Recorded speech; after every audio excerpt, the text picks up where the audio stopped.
Hello, this is John Robles. I'm speaking with Dr. Daniel N. Paul. He's a Mi'kmaq elder and an Indian historian. Hello, sir. How are you this evening? I'm very good, thank you. Thanks for agreeing to speak with me. My first question, what was it like for the Indians when the Europeans first landed in North America? When the Europeans first invaded the Americas, well, you have to go back when Columbus got lost and landed in what's today called the Caribbean and attacked the Taino people there. That began the onslaught that was unstoppable from that point on. At that time, the Mi'kmaq, for instance, probably had one of the highest standards of living in the world. Our people were well fed. They had access to an ocean that was abundant. The area, their land base, was teeming with wildlife. And our civilization was very advanced in the humanities. We had such things as divorces and marriages and all the rest, child care, elder care, and so forth and so on. And the system was based on honor and leadership of the Mi'kmaq Nation, and most of the North American nations were democratically elected by the people. And comparison, the Europeans at that point in time, the vast majority lived under kings and queens and other aristocratic despots. They had very little freedom, and they were ruled with iron hands. So there was a big difference. So would you say democracy began with the Indian nations? Oh, the democracy was well practiced in the Americas before the Europeans even knew what democracy was. I see. For instance, the United States government in 1988, I believe it was, passed a resolution recognizing the fact that their Bill of Rights and their Constitution was copied in a large part from indigenous peoples of the Americas, the practices they had, in particular the Iroquois. Can you tell us a little bit about that? Well, the Iroquois had what's called the Great Law of the People, and it spelled out how the people ruled, and it's quite a document, but essentially it spelled out the democratic principles that a nation should operate under, given power to the people. Now, the true history of the Indian people has been hidden not only by governments in North America, but by governments all over the world. Can you tell us some of the facts that have been hidden? Well, there's lots of facts. The biggest fact that's hidden in this day and age is that when the Europeans first invaded, they created a lot of propaganda about the people that were living here and depicted them to be bloodthirsty savages and uncivilized people and so forth and so on.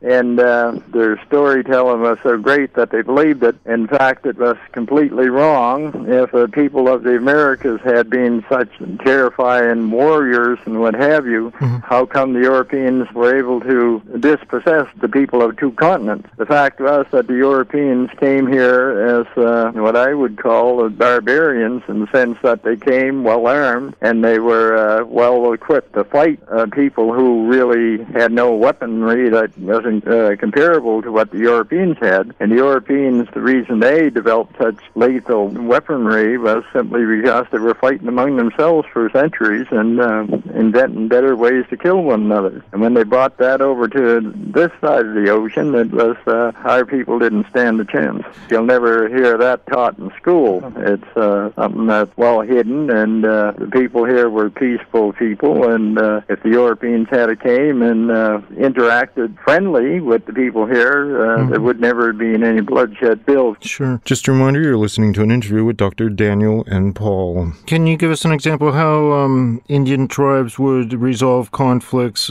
for example, for territory? I remember hearing some stories about that, and I thought it was very interesting. There were some wars, there's no question about it, but the best I can tell you is most of these civilizations on this side of the water were based on personal honor. People were taught to honor their elders and from the time they were born, and to respect one another, and the Great Spirit was, of course, a keystone among the people, believing in a higher power. And disputes were solved simply. One of the best things I ever read was simply that two men were having an argument between them. They were mad at one another, so the chief went to one of them and says, "Do you intend to hate him for the rest of your days?" And he said, "No." And he went to the other and he asked him the same question. He said, "No." Well, he said, "Why don't you get together now and get it over with and forgive one another?" And that's it. And they did. And life went on as normal. It's one thing you have to keep in mind when you're talking about North American civilizations,